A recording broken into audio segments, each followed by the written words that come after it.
AP CM చంద్రబాబుతో Tata Sons chairman Chandrasekaran భేటీ అయ్యారు.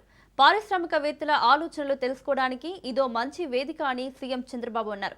ఏపీని బ్రాండ్ చేయడానికి, కొత్త పాలసీలపై మార్కెట్లో అంచనా చేయడానికి ఈ పర్యటన ఎంతో దోహదం చేస్తుందన్నారు. గతంతో పోలిస్తే భారత్ పట్ల ప్రపంచ దిగ్గజ సంస్థలు ఎక్కువ ఆసక్తి చూపుతున్నాయన్నారు సీఎం. రాష్ట్రంలో టాటా గ్రూప్ ప్రాజెక్టులను వేగవంతం చేయాలని సీఎం కోరారు.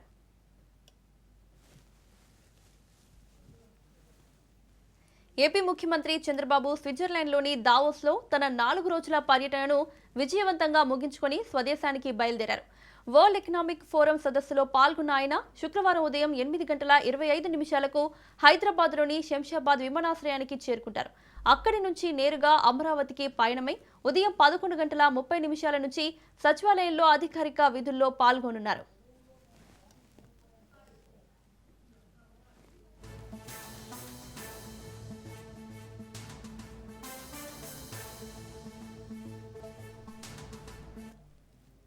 ఈ పర్యటన ఆంధ్రప్రదేశ్ రాష్ట్రానికి అత్యంత ఫలవంతంగా సాగిందని ముఖ్యమంత్రి చంద్రబాబు వెల్లడించారు.